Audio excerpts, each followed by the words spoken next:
Il existe des fissures dans l'histoire officielle, des zones d'ombre que la mémoire des hommes a laissées au derrière elle.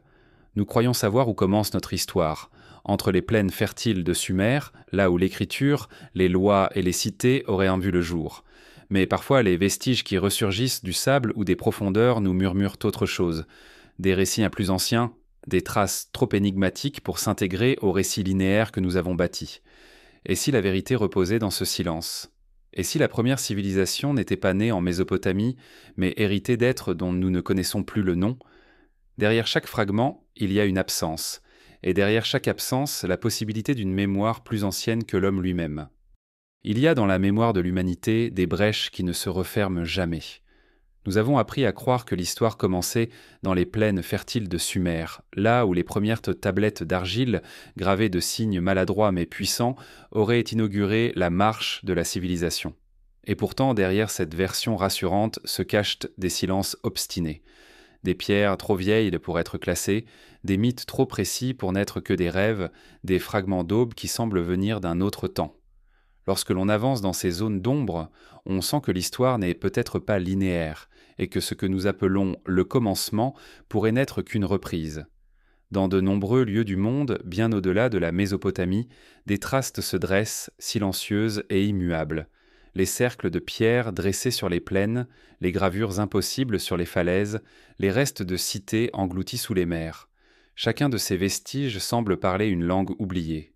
Ils nous murmurent que quelque chose existait avant, un monde qui ne correspond pas au schéma scolaire, un monde dont la mémoire s'est dissoute, comme si une grande marée avait emporté ses témoins.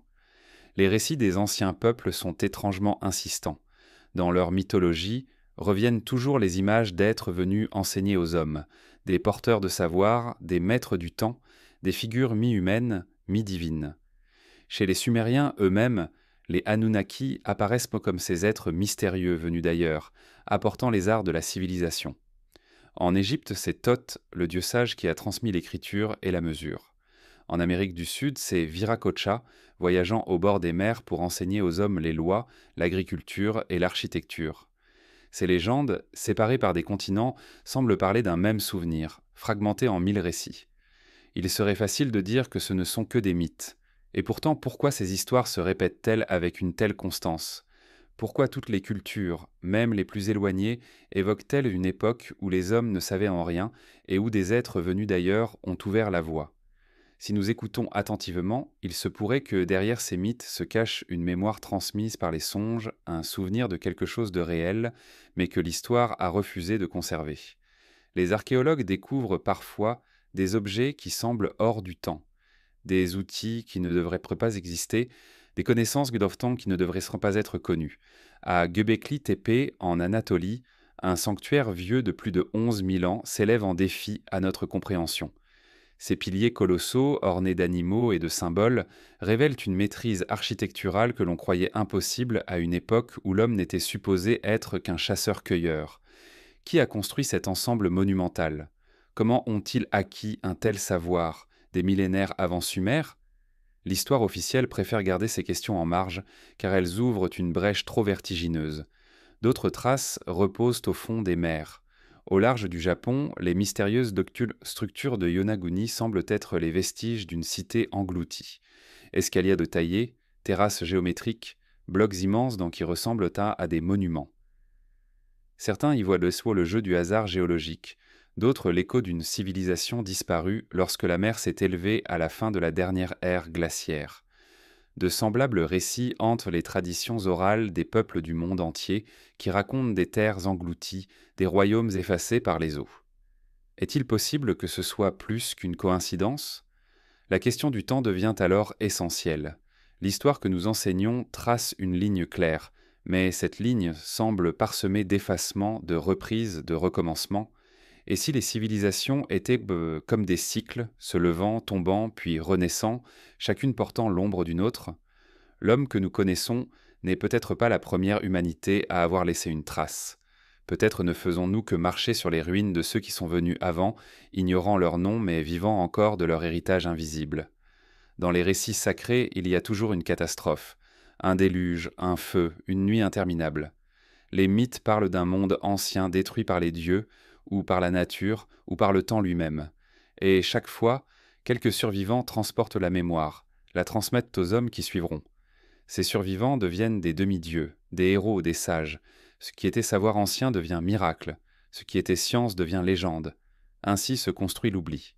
Mais dans cet oubli persistant des éclats, un alignement d'étoiles dans une construction millénaire, une précision astronomique impossible, des cartes anciennes montrant des continents avant qu'ils ne soient qu'un inconnu. Ces éclats nous troublent, car ils ne s'expliquent pas facilement. Faut-il y voir le fruit du hasard, ou bien la trace ténue d'une connaissance héritée d'une civilisation plus ancienne? Ce qui est certain, c'est que ces fragments dérangent. Ils rappellent que notre récit est fragile, qu'il repose sur des preuves sélectionnées, et que ce qui échappe à ces cadres est relégué au silence. Pourtant, le silence ne détruit pas. Il attend immobile jusqu'à ce qu'une question le rouvre. Peut-être est-ce là la véritable mémoire, non pas ce que l'on écrit, mais ce que l'on ressent face à une pierre, une gravure, une cité perdue. Une mémoire plus ancienne que l'écriture, plus profonde que l'histoire, et qui nous accompagne encore. Ainsi, les fragments oubliés de l'aube ne cessent de nous entourer. Ils apparaissent comme des éclats d'un miroir brisé, reflétant une image qui n'est plus entière. Il ne s'agit pas de chercher une réponse définitive, mais de marcher dans ces éclats avec prudence, d'écouter ce qu'ils suggèrent, sans les réduire au silence. Car peut-être que la véritable énigme n'est pas de savoir qui étaient ces anciens, mais pourquoi nous avons choisi de les oublier. Et dans cette question se dessine le chemin vers une autre énigme, plus vaste encore. Que se passait-il dans le monde avant que Sumer n'existe, avant que l'écriture n'inscrive l'homme dans le temps? Avant que les plaines de Mésopotamie ne portent le nom de Sumer, avant que les tablettes d'argile ne conservent les signes de la première écriture connue, il y eut un temps plus obscur, un temps que l'histoire ne nomme pas. Ces terres, baignées par le Tigre et l'Euphrate, n'étaient pas encore les berceaux de cités puissantes, mais elles étaient déjà habitées de mystères. Là, dans les sédiments, sommeillent les traces d'hommes et de femmes, qui vivaient bien avant l'invention des lois et des rois, bien avant que la mémoire humaine ne soit figée dans la matière. Les archéologues fouillent ces couches profondes, mais ce qu'ils trouvent dépasse souvent ce qu'ils attendaient des artefacts trop anciens, des symboles étranges, des villages organisés avant l'aube officielle de l'urbanisation. Lorsque l'on contemple cette période, on découvre une énigme. Car si Sumer est pour nous le commencement, comment expliquer que des formes de vie sociale avancées apparaissaient déjà ailleurs, dans les millénaires qui précèdent? Le récit traditionnel nous dit que la civilisation a jailli comme une source soudaine, mais la réalité semble plus diffuse, plus ancienne, comme si des courants souterrains avaient préparé le terrain. Dans les ruines de sites néolithiques, on trouve des alignements, des architectures rudimentaires mais symboliques, des pratiques rituelles qui suggèrent une conscience spirituelle. Cela n'est pas encore l'écriture, ce n'est pas encore la cité, mais c'est déjà autre chose qu'un simple nomadisme. C'est comme si l'homme avait reçu des graines de savoir dont la germination attendait son heure. Certains chercheurs parlant de pré-Sumer, un âge où les premiers villages structurés s'élevèrent, où l'agriculture se perfectionnait, où la maîtrise des cycles célestes commençait à orienter les rites. Dans ces cultures oubliées, l'on trouve déjà la trace de calendriers, de représentations du ciel, de formes symboliques qui témoignent d'une pensée complexe. Peut-être que Sumer ne fut pas une création soudaine, mais l'héritière d'un legs plus ancien, le dépositaire d'un savoir venu d'ailleurs. Si l'on suit cette idée, la question n'est plus de savoir pourquoi Sumer a fleuri, mais plutôt qui lui a transmis la semence d'un monde déjà mûr. Dans les mythes mésopotamiens, cette question prend une forme troublante. Les récits parlent des dieux qui enseignèrent aux hommes les arts de la civilisation. Enki, maître des eaux souterraines, porteur de savoirs secrets. Oannes, l'être amphibie, surgissant de la mer pour instruire l'humanité. Ces images ne sont pas des métaphores fragiles, mais des récits répétés avec constance. Pourquoi ces peuples auraient-ils inventé de toutes pièces l'idée qu'une race plus ancienne ou étrangère leur avait offert la connaissance, et si ce n'était pas une invention, mais la mémoire transformée d'un contact ancien, oublié par l'histoire mais conservé par les récits sacrés? Lorsque Sumer s'élève enfin, elle ne commence pas par des tâtonnements. L'écriture apparaît presque complète, la cité s'organise selon des plans réfléchis, le droit et le commerce semblent déjà aboutis. Cette maturité soudaine intrigue. Une civilisation ne jaillit pas d'un désert de savoir, elle se construit sur des bases. Alors, quelles bases ont nourri Sumer avant qu'elle ne devienne Sumer? Certains avancent que la réponse se trouve dans ces cultures plus anciennes, éparpillées et fragmentées, dont les traces ont presque disparu.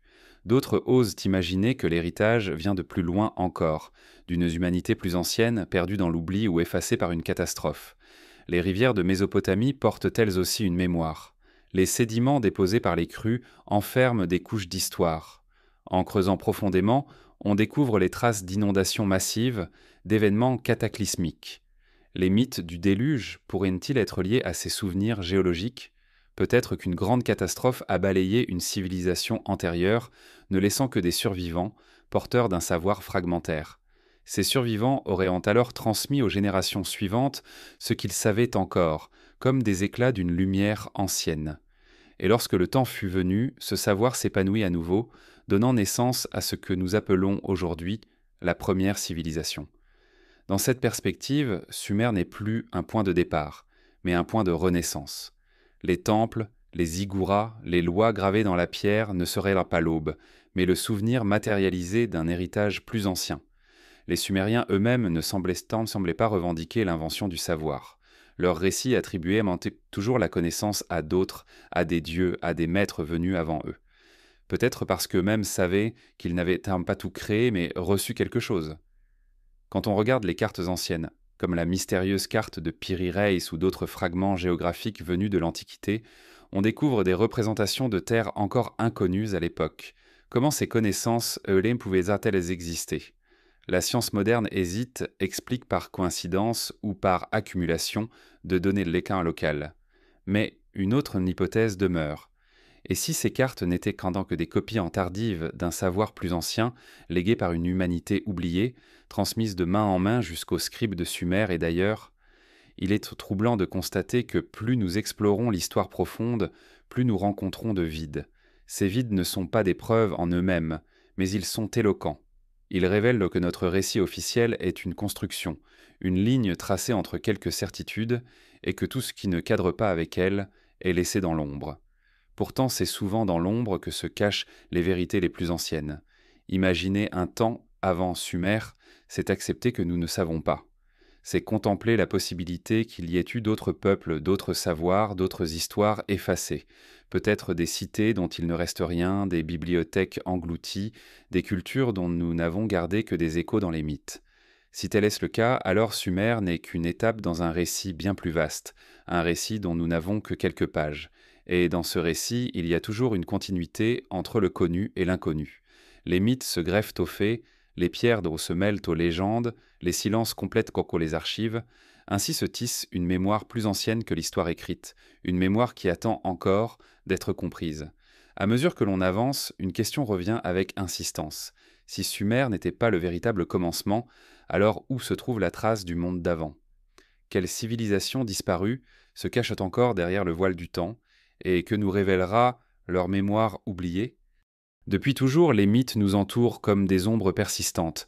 Ils s'élèvent en des traditions anciennes, se transmettent de bouche à oreille, puis se figent dans les premiers écrits. On les considère souvent comme de simples récits symboliques, des inventions destinées à expliquer l'inexplicable, à donner sens au monde. Pourtant, une question demeure suspendue. Et si certains de ces mythes n'étaient pas de simples histoires, mais des souvenirs réels, déformés par le passage du temps et l'oubli ? Les mythologies du monde entier semblent partager des thèmes communs. Presque partout, l'on retrouve le récit d'un déluge universel, l'histoire de Dieu venu enseigner aux hommes, la mémoire d'un âge d'or suivi d'une chute. Ces répétitions troublent, car elles transcendent les frontières géographiques et culturelles. Pourquoi des peuples isolés, séparés par des océans et des millénaires, auraient-ils forgé les mêmes récits ? Est-ce une coïncidence ou bien la trace d'un souvenir collectif issu d'un événement ancien dont l'humanité garde encore l'écho ? Dans la tradition mésopotamienne, l'épopée de Gilgamesh raconte un déluge cataclysmique, envoyé par les dieux pour effacer l'humanité. Un survivant, Uta-Napishtim, construit une grande embarcation pour sauver sa famille et les graines de la vie. Des siècles plus tard, en Judée, l'histoire se répète avec Noé. Et encore ailleurs, chez les Grecs avec Deucalion. En Inde, le récit du Manu averti par un être divin. Ces histoires, parce qu'elles sont presque identiques dans leur structure, semblent pointer vers une même mémoire, celle d'une catastrophe réelle, assez marquante pour traverser les âges sous des formes multiples. Mais les mythes ne parlent pas seulement de désastres, ils évoquent aussi la venue d'êtres porteurs de savoir. En Égypte, Thoth et Osiris apparaissent comme des figures civilisatrices. Dans les Andes, Viracocha est décrit comme un grand voyageur venu enseigner l'art de bâtir et de cultiver. Chez les Dogons du Mali, les récits racontent que les ancêtres ont été instruits par des êtres venus des étoiles. Ces histoires, transmises sur des millénaires, ne sont pas de simples fabulations enfantines. Elles sont construites avec une constance et une précision étonnantes, comme si elles cherchaient à préserver la mémoire d'un héritage ancien. Certains chercheurs pensent que ces récits sont des métaphores, des représentations poétiques de processus humains, l'invention de l'agriculture, l'organisation sociale, la découverte de l'écriture. Mais d'autres y voient davantage la trace de rencontre avec une humanité disparue ou avec une civilisation oubliée qui aurait précédé celle que nous connaissons. Une humanité peut être effacée par une catastrophe naturelle, mais dont la mémoire subsiste à travers ses récits fondateurs.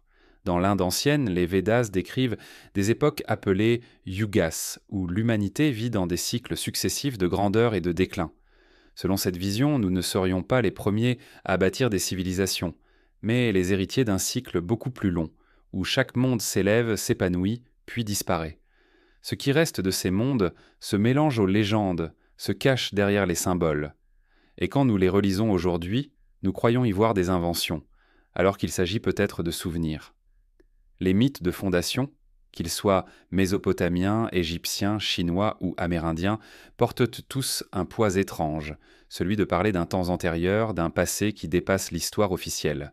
Certains racontent donc que les dieux ont transmis aux hommes la mesure du temps, les lois de la cité, les secrets des astres. D'autres évoquent des pans des cités idéales, détruites par leur propre orgueil, comme l'Atlantide décrite par Platon. Si l'on se penche sur ces récits sans les réduire à des allégories, on découvre une image différente de l'histoire, celle d'une humanité qui n'a pas commencé dans la pauvreté totale, mais qui aurait hérité de savoirs déjà anciens. La question étant troublante, qu'est-ce qu'un mythe? Est-il pure invention ou une mémoire codée pour survivre au siècle? Lorsque les anciens transmettaient ces récits, peut-être savaient-ils qu'ils devaient être racontés sous forme de fables pour résister au temps, car un fait brut s'efface, mais une histoire se transmet. Ainsi les souvenirs se sont peut-être métamorphosés en récits sacrés afin de traverser le gouffre des millénaires. Ce qui frappe, c'est la précision de certains détails. Dans des traditions orales vieilles de plusieurs milliers d'années, des peuples décrivent des configurations d'étoiles, des cycles astronomiques, des savoirs que la science moderne ne redécouvre qu'aujourd'hui. Comment expliquer que ces connaissances aient pu exister chez des peuples supposés primitifs? Faut-il croire à une transmission venue de civilisations antérieures dont la mémoire subsiste sous forme de mythes? Le trouble s'approfondit quand on se rend compte que les mythes parlent souvent de lieux aujourd'hui disparus. Des continents engloutis, des royaumes effacés par les eaux, des terres qui auraient existé avant les grandes mers que nous connaissons. L'Atlantide, Mu, Lemuria. Autant de noms qui surgissent dans les récits anciens et qui nous semblent impossibles à vérifier. Pourtant, pourquoi ces légendes sont-elles si persistantes? Pourquoi apparaissent-elles dans des cultures éloignées qui ne pouvaient communiquer entre elles? Peut-être que ces histoires ne sont pas seulement des inventions, mais les échos déformés de souvenirs réels. Des hommes ayant survécu à des catastrophes ont pu transmettre la mémoire de leurs terres perdues. Et avec le temps, ces récits sont devenus des mythes fondateurs, préservés non pour leur exactitude, mais pour leur vérité profonde, la vérité d'un monde effacé. Lorsque nous relisons ces mythes avec un regard neuf, nous percevons qu'ils ne sont pas simplement des histoires anciennes, mais des fenêtres ouvertes sur une autre mémoire de l'humanité, une mémoire qui refuse de s'éteindre. Peut-être est-ce là leur rôle véritable, rappeler que notre histoire n'est pas entière, qu'il existe des pans entiers du passé que nous avons perdus, mais que les récits gardent vivants. Ainsi, les mythes de fondation oscillent entre invention et souvenir. Ils sont à la fois métaphores et archives, symboles et mémoire. Ils nous invitent à ne pas séparer rigidement le réel de l'imaginaire, car dans l'ancien monde, les deux se confondaient en un. Peut-être devons-nous apprendre à les écouter autrement, non pas comme des fables naïves, mais comme les voix tremblantes d'un passé lointain, qui cherche encore à nous parler. Et si tel est le cas, alors la prochaine énigme s'impose d'elle-même. Ces êtres mystérieux décrits dans les mythes, Dieu, maître, voyageurs venus d'ailleurs, étaient-ils de simples symboles ou bien le reflet d'une présence réelle, oubliée par l'histoire mais encore gravée dans la mémoire des peuples? Dans les mythes du monde entier surgit une figure récurrente, celle des êtres venus d'ailleurs, porteurs de savoir et de pouvoir que les hommes ne possédaient pas encore. Ils apparaissent souvent dans un temps indéfini, à l'aube des civilisations, lorsque l'humanité n'était encore qu'une communauté fragile et dispersée. On les décrit comme des dieux, des sages, des voyageurs descendus du ciel ou sortis des mers. Leur présence traverse toutes les traditions, comme un fil discret mais insistant, reliant les cultures les plus éloignées. La question demeure: pourquoi ce motif revient-il sans cesse sous des formes si similaires? Est-ce le fruit d'une imagination universelle ou le souvenir réel d'une rencontre ancienne? Chez les Sumériens, ce récit est omniprésent. Leurs tablettes racontent que les Anunnaki, des êtres venus d'en haut, descendirent pour guider les hommes. Ils leur auraient enseigné l'écriture, l'organisation des cités, la maîtrise des récoltes. Ces dieux n'étaient pas seulement des créateurs abstraits, ils interagissaient avec les hommes, choisissaient par des rois, fixant des lois. L'idée même de civilisation, dans les récits sumériens, ne vient pas de l'homme lui-même, mais d'un don offert par ces mystérieux êtres. En Égypte, l'histoire se répète sous une autre forme. Osiris, décrit comme un être bienveillant, aurait enseigné aux hommes l'agriculture, la justice et les rituels. Thoth, dieu de l'écriture et du temps, aurait transmis aux scribes les secrets des mots et des nombres. Les textes anciens parlent parfois d'un temps antérieur où ces dieux régnaient directement sur la terre avant de transmettre leur pouvoir au pharaon. Cette vision n'est pas celle d'une invention humaine, c'est la mémoire d'un héritage reçu de ceux qui venaient d'un ailleurs insaisissable. Dans les Andes, bien loin de l'Égypte et de la Mésopotamie, un autre récit prend forme. Les traditions racontent qu'après un grand cataclysme, un homme mystérieux apparut sur les rives du lac Titicaca. Il s'appelait Viracocha. Décrit comme un voyageur vêtu de blanc, il enseigna aux peuples andins l'art de bâtir, de cultiver la terre, d'élever des temples, puis, ayant accompli sa tâche, il disparut, marchant sur les eaux jusqu'à se fondre avec l'horizon. Comment expliquer que des peuples séparés par des océans lui ont forgé des récits si semblables? En Afrique, les Dogons racontent une histoire tout aussi troublante. Ils disent avoir reçu la visite des Nomos, des êtres venus d'un monde aquatique situé près de l'étoile Sirius. Ces Nomos auraient enseigné les bases de leur savoir et révélé la structure du cosmos. Le plus étonnant est que, dans leur tradition orale, les Dogons connaissaient déjà des détails astronomiques sur Sirius que la science moderne ne découvrit qu'au XXe siècle. Comment ces connaissances avaient-elles pu être préservées? Était-ce une simple coïncidence ou bien la trace d'un héritage ancien transmis sous la forme d'un mythe? Au Japon, les récits du Kojiki évoquent également des divinités venues des cieux, descendues pour donner forme au monde des hommes. En Polynésie, les légendes parlent de maîtres célestes qui ont fondé des lignées royales. Chez les aborigènes d'Australie, le temps du rêve raconte comment des êtres puissants, venus du ciel et de la terre, façonnèrent le monde et transmirent dans leurs lois. Partout, le même motif apparaît. L'humanité n'a pas commencé seule, elle a été guidée. La ressemblance de ces récits interroge. Soit toutes les cultures ont inventé, de manière indépendante, la même idée d'être venus d'ailleurs, soit elles gardent pour la mémoire d'événements réels, transformés par la parole et le temps. Peut-être ces êtres étaient-ils des voyageurs d'une civilisation antérieure, ayant survécu à une catastrophe et transmettant leur savoir aux survivants. Peut-être étaient-ils des hommes plus avancés, vus par les peuples de l'époque comme des dieux. Ou bien, hypothèse plus vertigineuse encore, peut-être étaient-ils réellement venus d'au-delà de ce monde, portant en eux une mémoire étrangère. Ce qui frappe ce ressenti, c'est que ces dieux ne sont pas décrits comme de simples créateurs lointains. Ils apparaissent physiquement, marchent parmi les hommes, enseignent, bâtissent, instaurent des arts, dessinent des lois. Leur rôle est toujours le même: donner une impulsion, transmettre des outils pour que la civilisation s'élève. Ils ne sont pas des entités abstraites, mais des maîtres d'un savoir ancien. Et quand leur tâche est accomplie, ils disparaissent, laissant aux hommes le soin de poursuivre leur œuvre.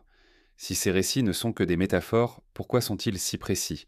Pourquoi tant de détails concordent-ils d'une culture à l'autre? Dans chaque récit, on retrouve des éléments communs. Des êtres venus du ciel ou de la mer, un moment de transmission du savoir, une disparition énigmatique. Cette cohérence est troublante. Peut-être n'avons-nous pas affaire à de simples inventions, mais à la transformation progressive d'événements réels en récits sacrés. Ces dieux venus d'ailleurs posent aussi la question du temps. À quelle époque auraient-ils vécu? Les traditions parlent souvent d'un âge antérieur, d'une époque où les hommes étaient encore proches des dieux.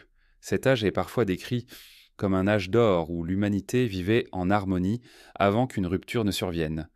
Peut-être que cet âge correspond à une civilisation perdue, détruite par une catastrophe naturelle ou par le temps lui-même, dont il ne reste que ces récits mythiques. L'étrangeté, c'est que les peuples anciens ne semblent pas revendiquer la paternité de leur savoir. Ils attribuent toujours leur connaissance à des êtres supérieurs venus d'un autre lieu. Cette humilité contraste avec la vision moderne où nous plaçons l'homme au centre. Les anciens semblaient savamment savoir que leur culture venait d'un héritage, et cet héritage portait un parfum d'étrangeté, comme s'il ne venait pas seulement de la terre. Certains pensent que ces récits sont la preuve d'un contact ancien avec une humanité disparue. D'autres y voient dans le signe d'une mémoire de catastrophes et de renaissances successives. D'autres encore osent imaginer qu'il s'agit de la trace de visiteurs venus d'ailleurs, dont la présence aurait marqué l'imaginaire des peuples. Quelles que soient les réponses, une chose demeure. Ces récits ne s'effacent pas. Ils persistent, répétés encore et encore, comme si l'humanité refusait d'oublier. Les dieux venus d'ailleurs ne sont peut-être pas des dieux au sens où nous l'entendons. Ils pourraient être les témoins d'un autre monde, d'une autre époque, d'une autre humanité. Et leurs souvenirs, transmis sous forme de mythes, pourraient bien être la clé pour comprendre ce que nous avons perdu. À travers ces récits, une invitation se dessine. Et si nous écoutions autrement ces voix anciennes? Non pas comme des fables, mais comme des messages codés, survivants d'un temps oublié. Car si les dieux venaient réellement d'ailleurs, alors la véritable énigme n'est pas seulement qui ils étaient mais ce qu'ils ont laissé derrière eux. Et cette énigme conduit naturellement vers un autre mystère, les traces de civilisations disparues, peut-être englouties, qui pourraient être les témoins muets de ce passage. Si les dieux ont foulé cette terre, où sont les cités qu'ils ont bâties? Depuis toujours, la mer est un miroir et un tombeau. Elle reflète le ciel, mais engloutit la terre. Elle garde en son sein ce que les hommes ont bâti et perdu, emportant les traces de royaumes entiers. Dans les traditions anciennes, presque toutes les cultures évoquent des terres disparues, avalées par les flots. Ces récits, longtemps considérés comme des fables, prennent une dimension différente lorsque l'on découvre dans les profondeurs marines des structures qui semblent avoir appartenu à des civilisations oubliées. Peut-être que sous les vagues se trouvent les pages manquantes de notre histoire, là où reposent les ruines d'un monde antérieur. Le souvenir le plus célèbre de ces terres englouties est celui de l'Atlantide. Platon, dans ses dialogues, décrit une île immense, riche en savoir et en puissance, disparue en une seule nuit de catastrophe. Pendant des siècles, on a vu dans ce récit une simple allégorie. Mais pourquoi un philosophe aussi rigoureux aurait-il inventé une histoire si précise en mentionnant la position de cette île, ses lois, son organisation, son destin? Il disait lui-même tenir ce récit d'anciens prêtres égyptiens, gardiens d'une mémoire plus ancienne que la Grèce. L'Atlantide n'est peut-être pas un mythe, mais le souvenir déformé d'un continent perdu. Les récits ne s'arrêtent pas à l'Atlantide. Dans le Pacifique, les traditions polynésiennes évoquent Mu ou Lemuria, vaste terre aujourd'hui engloutie, où vivaient des peuples sages et puissants. En Inde, des textes anciens parlent de la cité de Dwarka, bâtie par le dieu Krishna et disparue sous les eaux. Pendant longtemps, ces récits furent considérés comme des légendes poétiques. Pourtant, au large des côtes indiennes, des plongeurs ont découvert des structures englouties qui ressemblent à des murs, des rues, des temples. Dwarka n'est peut-être pas seulement une légende, mais une mémoire réelle, préservée par la mer. Au Japon, près de l'île de Yonaguni, reposent des formations mystérieuses. Escaliers taillés, terrasses, colonnes, des formes géométriques qui semblent défier l'explication naturelle. Certains y voient un phénomène géologique. D'autres, plus attentifs, parlent de la trace d'une cité engloutie à la fin de la dernière ère glaciaire, quand les mers se sont élevées, recouvrant des terres entières. Ces ruines, si elles en sont, dateraient de plus de 10 000 ans, bien avant l'émergence officielle des civilisations. Comment admettre qu'une telle construction puisse exister à une époque où, selon l'histoire officielle, l'homme n'avait bâti que de simples abris? La montée des eaux, après la fonte des glaces, a recouvert d'immenses territoires. Les cartes de la préhistoire montrent que de vastes plaines, aujourd'hui englouties, étaient autrefois habitées. Des régions entières qui, dans l'imaginaire collectif, sont devenues des terres perdues, transformées en mythes. Mais peut-être que ces mythes ne sont que la mémoire orale d'événements réels vécus par les survivants d'un monde effacé. Partout, les fonds marins révèlent des indices troublants. Dans la mer Égée, des vestiges de cités englouties témoignent d'un passé oublié. En Méditerranée, au large de l'Égypte, gisent donc les restes d'Héracléon. Une ville autrefois prospère, disparue sous les flots et redécouverte des millénaires plus tard. Si des cités historiques connues ont pu être englouties, pourquoi n'en serait-il pas de même pour des civilisations plus anciennes dont il ne reste aucune trace écrite? Les récits de déluge universels prennent alors une nouvelle résonance. Chez les Mésopotamiens, l'histoire d'Uta-Napishtim raconte une inondation qui balaya toute vie. Dans la Bible, l'histoire de Noé décrit un monde submergé. En Inde, le Manu, sauvé par un poisson traverse une inondation cosmique. En Amérique, les traditions parlent d'eaux immenses effaçant les terres. Ces récits séparés par des continents semblent pointer vers un même souvenir, celui d'une montée des eaux si soudaine et si terrible qu'elle marque à jamais la mémoire des peuples.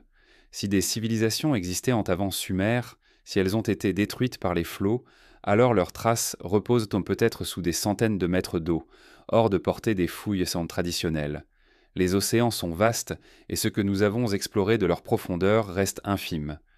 Dans ces immensités obscures, il pourrait exister des ruines entières, intactes dans leur sommeil aquatique, témoins muets d'une histoire que nous n'osons pas encore écrire.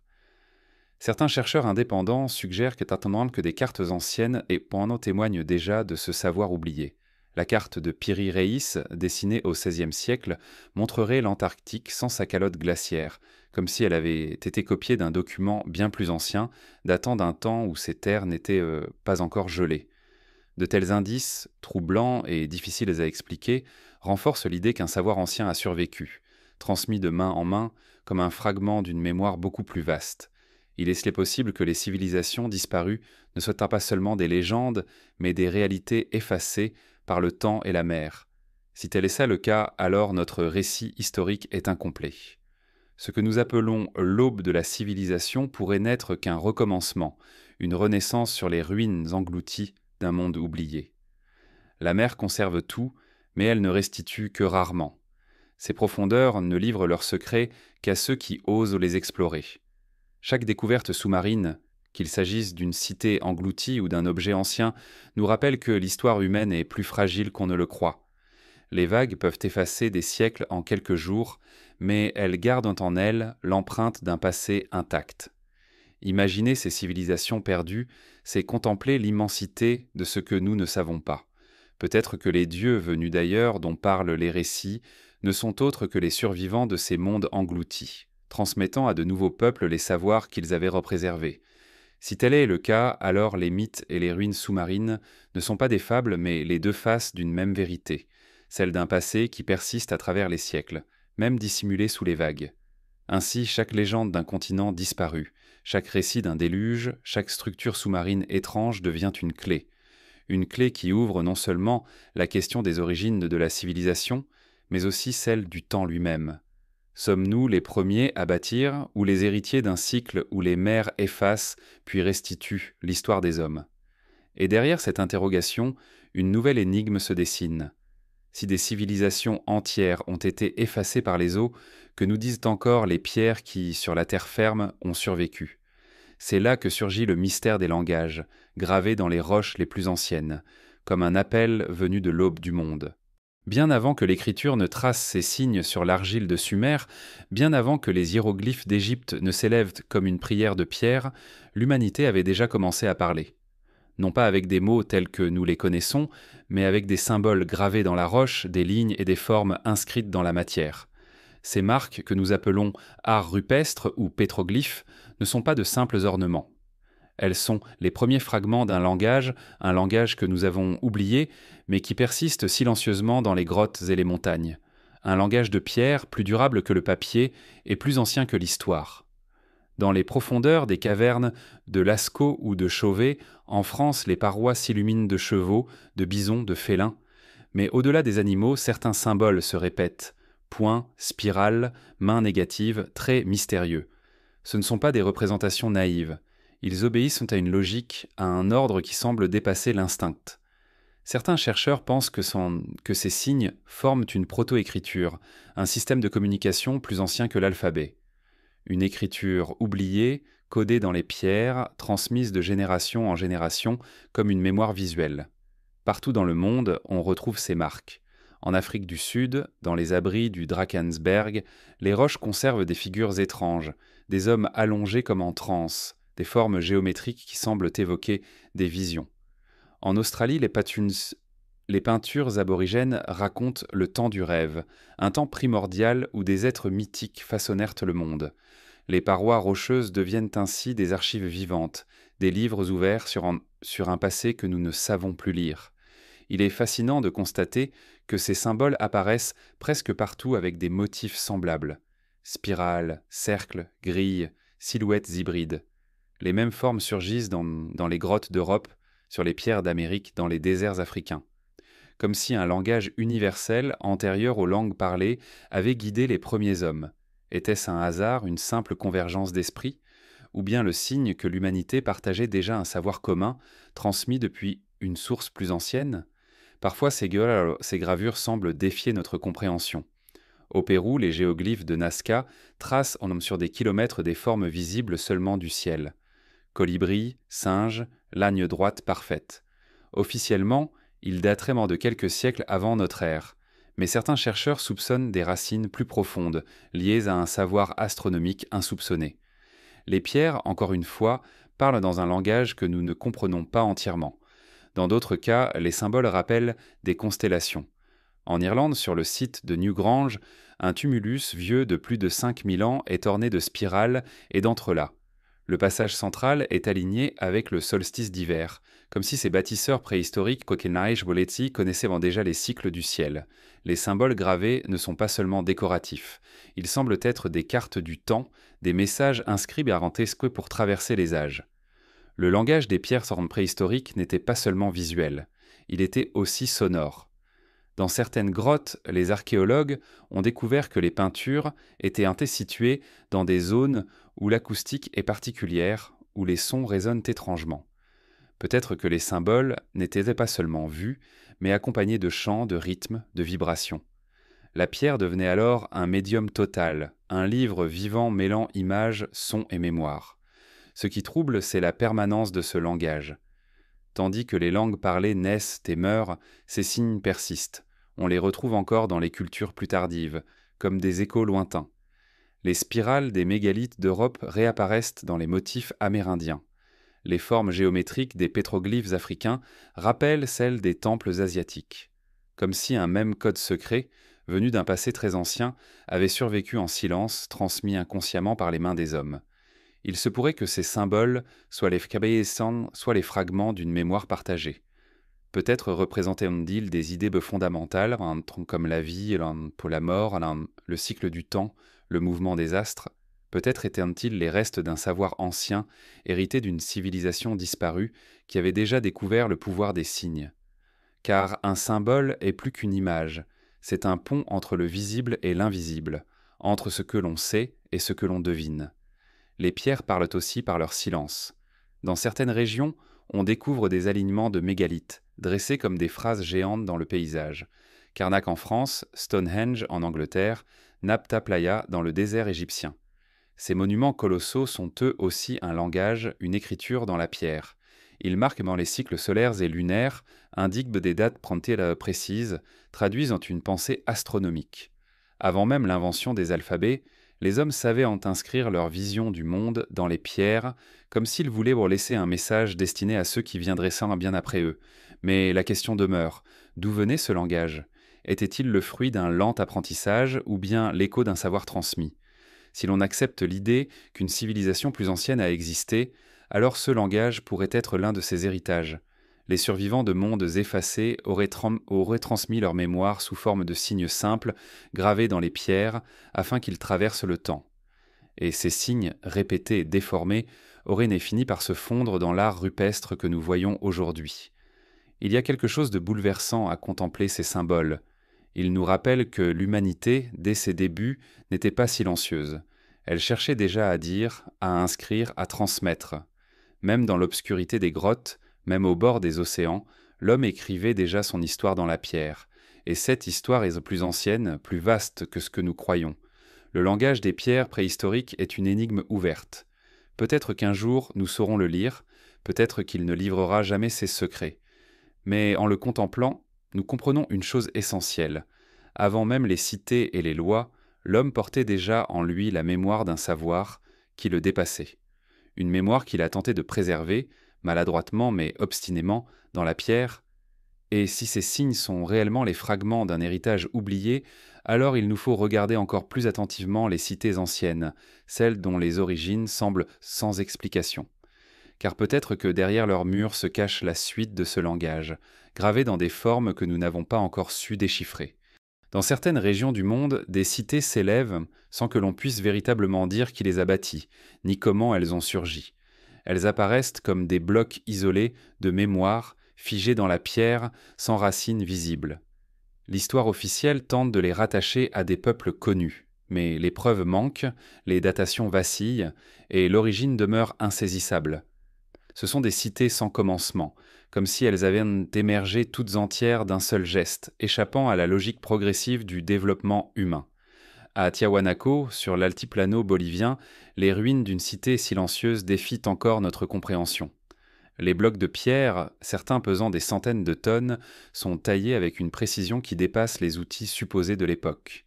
Les angles parfaits, les encoches mystérieuses, les surfaces polies comme du verre, tout cela suggère une maîtrise technique que les peuples andins n'auraient pas dû posséder. Les légendes locales disent que les dieux eux-mêmes ont dressé ces pierres, ou que des êtres venus avant les hommes ont laissé là leurs traces. Peut-être que Tiahuanaco n'est pas né d'une culture connue, mais qu'elle est l'écho d'un héritage bien plus ancien. Plus loin, au Pérou, s'étend la citadelle de Sacsayhuaman, où d'énormes murailles s'imbriquent avec une perfection troublante. Chaque bloc, aux formes irrégulières, s'ajuste au suivant comme s'ils avaient été moulés.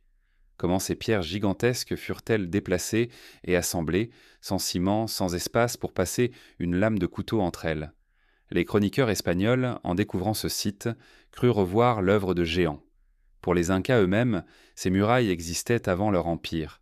Ils ne faisaient un que les conserver, conscients de marcher sur les traces d'un passé trop vaste pour être compris. En Égypte, les pyramides soulèvent les mêmes questions. Les textes officiels affirment qu'elles furent construites par les pharaons de l'Ancien Empire, mais certains indices troublants laissent penser qu'elles sont bien plus anciennes. Le sphinx en particulier semble porter des marques d'érosion qui ne correspondent pas au climat actuel de la vallée du Nil, mais à des pluies d'origine diluvienne datant de plusieurs millénaires avant les dynasties. Si cela est vrai, alors le sphinx précéderait l'Égypte pharaonique, vestige d'un monde antérieur que les Égyptiens auraient sans adopté et sacralisé, sans en connaître l'origine véritable. Les cités mayas et aztèques ajoutent à l'énigme. Teotihuacan, la cité des dieux au Mexique, impressionne par ses pyramides monumentales et son plan géométrique. Pourtant, les Aztèques, lorsqu'ils la découvrirent, ne revendiquèrent pas sa construction. Ils disèrent l'avoir trouvée déjà là, abandonnée, œuvre d'un peuple disparu. Et comment expliquer qu'une cité aussi grandiose surgisse ainsi, sans trace claire de son développement? La question demeure suspendue, comme si Teotihuacan appartenait à une mémoire plus ancienne, perdue dans l'oubli. Dans le désert de Jordanie, la cité de Pétra surgit au cœur des falaises. Sculptée directement dans la roche, elle semble avoir été à la fois œuvre humaine et miracle géologique. Les Nabatéens en furent dont les habitants, mais certains temples et tombeaux paraissent plus anciens encore, hérités d'un savoir qui dépasse les limites de ce peuple nomade. Comme si Pétra avait été habitée et réinventée à travers les âges, chaque civilisation ajoutant ses marques sur un socle dont l'origine se perd. Ce qui frappe dans toutes ces cités, c'est leur caractère intemporel. Elles ne s'élèvent pas progressivement. Elles apparaissent comme entières, achevées dès leur naissance. Leur architecture ne montre pas de tâtonnement, pas de transition maladroite. Elles semblent construites par des mains déjà expertes, comme si elles avaient hérité d'un savoir complet. Cela contraste avec l'idée que la civilisation progresse pas à pas. Ici, tout apparaît d'un seul bloc, comme un don, comme une mémoire matérialisée dans la pierre.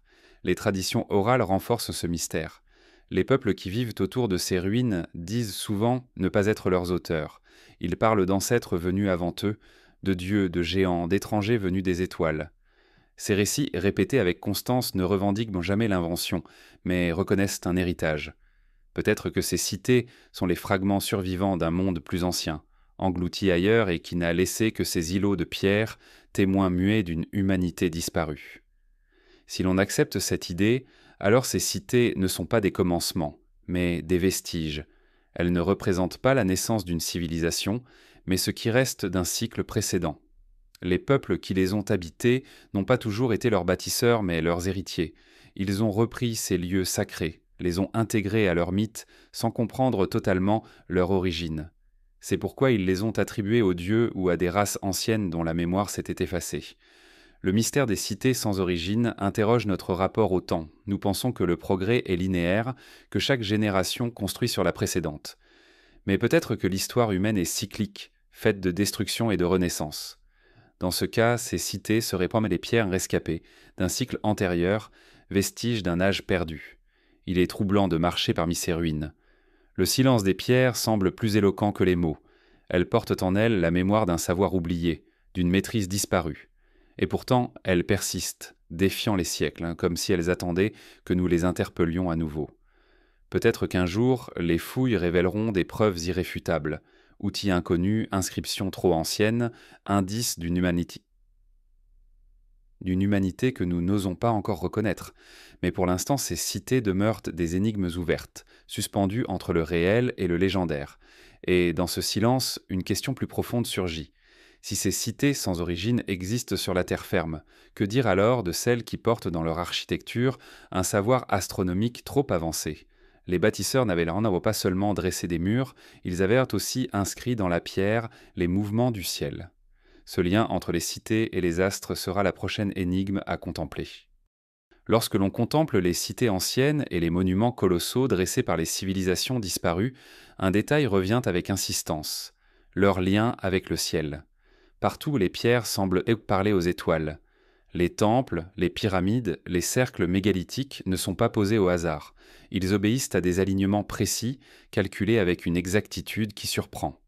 Comme si, bien avant l'invention des instruments modernes, l'homme possédait déjà une connaissance intime du cosmos. Cette maîtrise, jugée impossible pour des sociétés que l'on croit primitives, demeure une énigme.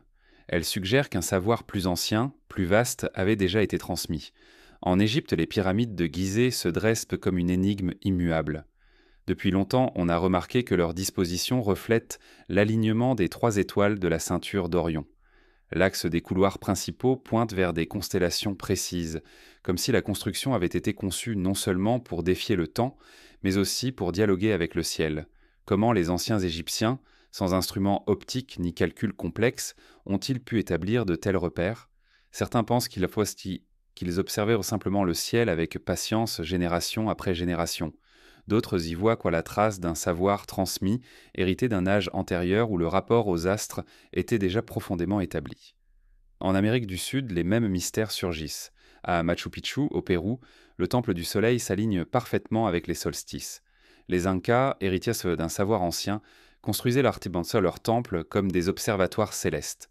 Les pierres marquaient le passage des saisons, la course des astres, la régularité du temps. Mais les Incas eux-mêmes disèrent avoir reçu ce savoir des ancêtres de peuples disparus. Ainsi, derrière leur science astronomique se cache encore une mémoire plus ancienne, celle d'un monde antérieur. Les mégalithes d'Europe ajoutent une autre pièce au puzzle. Stonehenge, avec ses cercles de pierre dressés, semble avoir été un immense observatoire. Les alignements indiquent les levées et couchers du soleil au solstice, les cycles lunaires et peut-être même des phénomènes plus complexes. Ce lieu n'était pas seulement un sanctuaire, c'était une machine de pierre pour mesurer le ciel.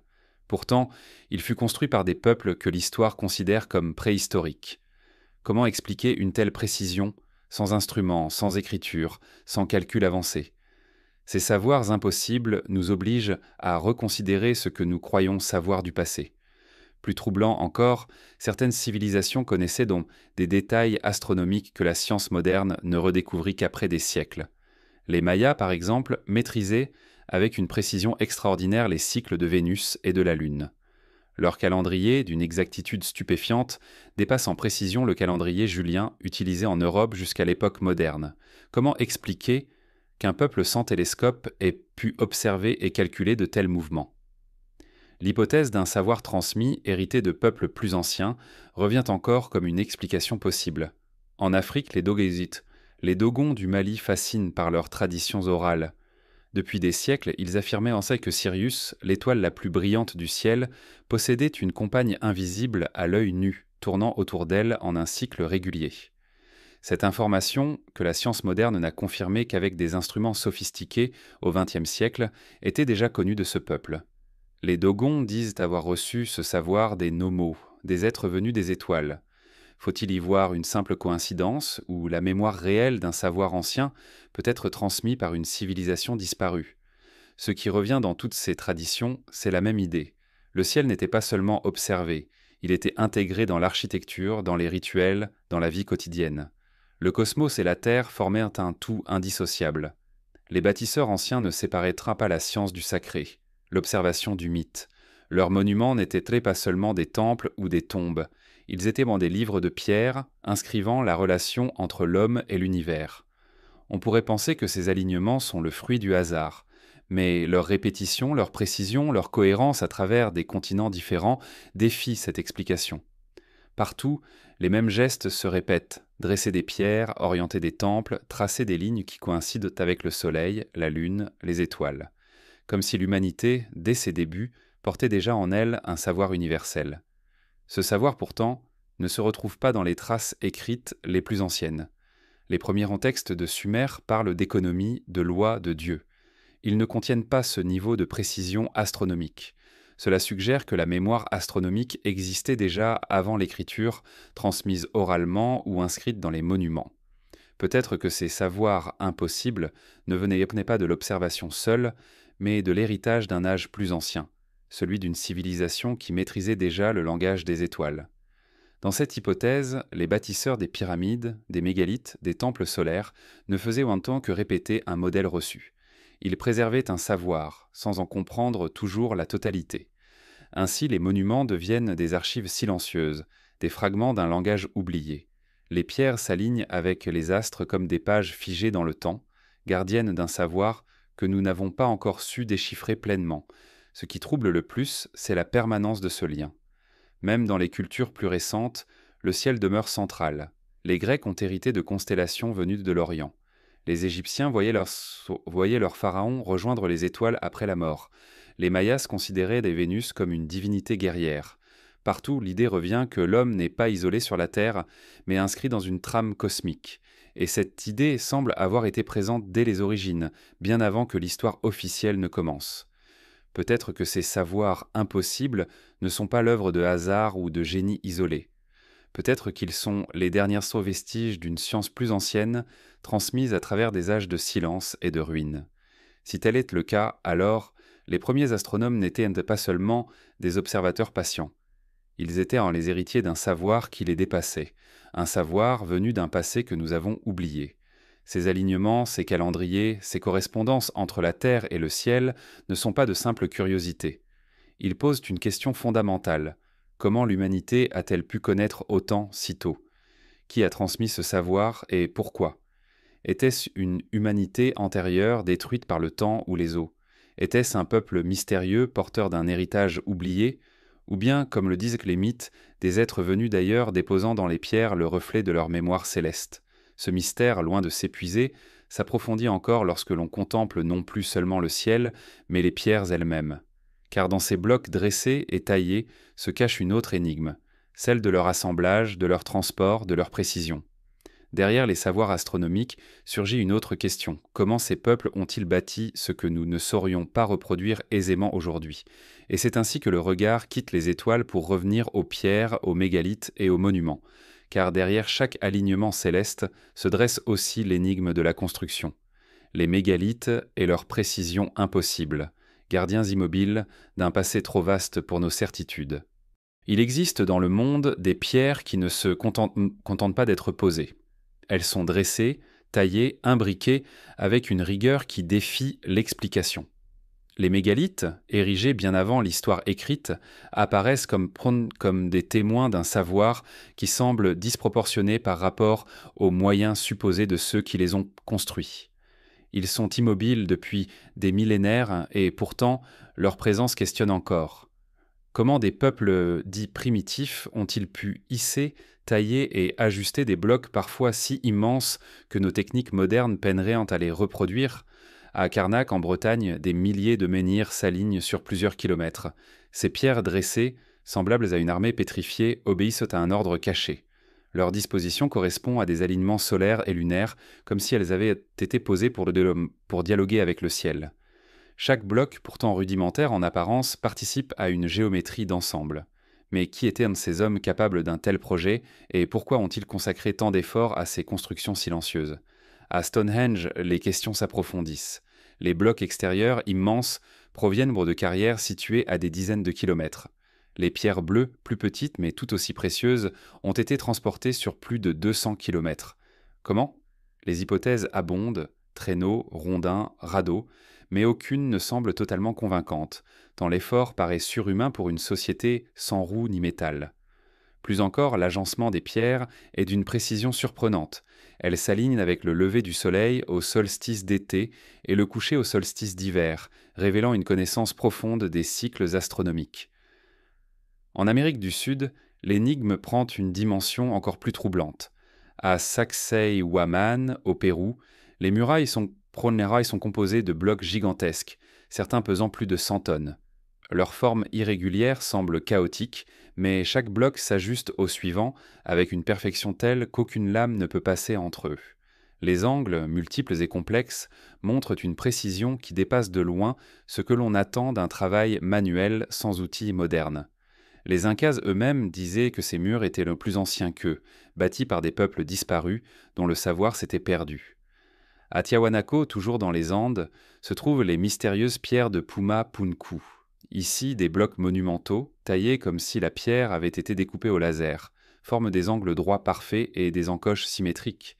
Les surfaces sont polies avec une finesse étonnante. Certains blocs, pesant plusieurs dizaines de tonnes, semblent avoir été déplacés et ajustés comme de simples pièces d'un jeu. Pourtant, selon l'histoire officielle, les habitants de l'époque ne possédaient que des outils rudimentaires. D'où venait alors cette maîtrise? En Égypte, la question des mégalithes s'incarne dans les pyramides. Non seulement leur taille défie l'imagination, mais leur précision géométrique est presque absolue. La grande pyramide de Khéops est orientée avec un écart infime par rapport au nord véritable. Ses proportions respectent des rapports mathématiques que l'on croyait inconnus à l'époque.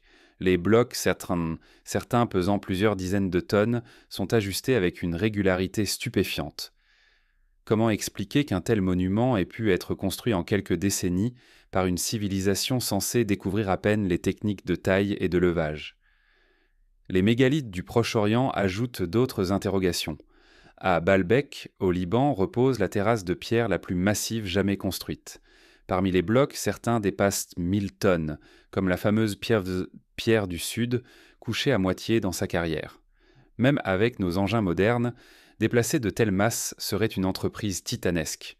Pourtant, ces blocs sont là, ajustés avec une précision étonnante, témoignant d'une volonté et d'un savoir qui échappent à notre compréhension. Ce qui frappe dans tous ces sites, c'est la constance. Partout, les mégalithes manifestent à la fois une connaissance astronomique et une maîtrise technique. Ils ne sont pas des amoncellements anarchiques, mais des ouvrages pensés, conçus pour durer, orientés vers le ciel. Ce double aspect, terrestre et céleste, suggère que les bâtisseurs voulaient inscrire dans la pierre une mémoire à la fois pratique et sacrée. Alors d'où venait ce savoir? Était-ce le fruit d'un long apprentissage, patient et empirique, ou bien le legs d'une civilisation plus ancienne, disparue mais dont le souvenir survécut dans la pierre? Les mythes, encore une fois, parlent de dieux, de géants, de peuples mystérieux venus enseigner aux hommes l'art de bâtir. Les pierres, elles, ne parlent pas, mais elles persistent, défiant notre logique. Certains chercheurs suggèrent que les mégalithes n'étaient pas seulement des monuments, mais aussi des instruments. Des observatoires astronomiques, des calendriers de pierre, des dispositifs pour marquer les cycles naturels. Si tel était le cas, alors les bâtisseurs maîtrisaient une science plus avancée que ce que nous pensions. Une science qui liait l'homme à la terre et au ciel, inscrivant dans la matière la mémoire du temps. Le mystère s'approfondit encore lorsque l'on songe à la précision des assemblages. Comment des peuples sans métal auraient-ils pu tailler la pierre avec une telle finesse? Certains blocs de Puma Punku, par exemple, semblent avoir été usinés. Des surfaces planes, des angles parfaits, des encoches régulières. Faut-il imaginer des techniques que nous avons perdues, des outils dont la trace a disparu, ou bien, hypothèse plus audacieuse, un savoir transmis par une civilisation plus avancée, dont les survivants auraient initié les peuples plus récents? Il est possible que nous soyons devant un phénomène de mémoire, les hommes reprenant des techniques héritées sans en comprendre totalement l'origine. Ils auraient reproduit des gestes anciens, transmis comme des rituels, perpétuant une science dont ils ne possédaient plus que les fragments. Ainsi, les mégalithes seraient à la fois des monuments et des fossiles culturels, témoignant d'un savoir perdu. Leur silence est pourtant parlant. Chaque pierre dressée, chaque alignement, chaque assemblage nous rappelle que l'histoire humaine n'est pas aussi simple que nous le croyons. Derrière les récits officiels se cache une autre mémoire, inscrite dans les blocs que ni le temps ni les siècles n'ont pu effacer. Contempler les mégalithes, c'est entrer en contact avec une mémoire plus ancienne que l'écriture. C'est sentir que des mains, il y a des millénaires, ont posé ces pierres, non pas pour elles-mêmes, mais pour transmettre quelque chose. Peut-être un savoir, peut-être une mémoire, peut-être un avertissement. Et si ces pierres demeurent aujourd'hui une énigme, c'est parce que nous avons perdu la clé de leur langage. Pourtant, elles continuent à parler, silencieusement, à qui sait les écouter. Mais ce qui trouble davantage encore, c'est que ce langage n'était pas seulement inscrit dans la pierre. Il se transmettait aussi par la parole, par les récits, par les traditions orales qui portaient en elles une mémoire plus vaste que les monuments. Et c'est vers cette mémoire invisible, cette parole ancestrale qui dépasse les ruines, qu'il faut maintenant tourner notre regard. L'écriture est souvent considérée comme la frontière entre la préhistoire et l'histoire. Dès qu'un peuple grave des signes sur la pierre ou l'argile, il semble entrer dans le temps mesurable, celui des chronologies, des rois, des lois. Pourtant, il existe un autre type de mémoire, plus fragile en apparence, mais souvent plus durable, la mémoire orale. Transmise de génération en génération, elle traverse les siècles, parfois les millénaires, en changeant de forme, mais en gardant son noyau intact. Et dans cette mémoire invisible se cachent parfois des récits qui défient l'histoire officielle, car ils évoquent des événements trop anciens pour n'être que des inventions. Chez les peuples aborigènes d'Australie, les chants du temps du rêve racontent l'origine du monde, les migrations, les catastrophes, les lieux sacrés.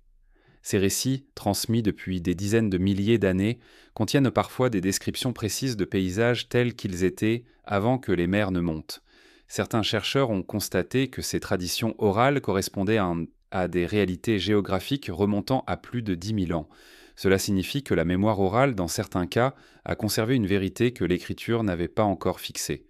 Dans les Andes, les peuples quechua et aymara chantent encore des histoires de déluges, de soleils successifs, de civilisations disparues.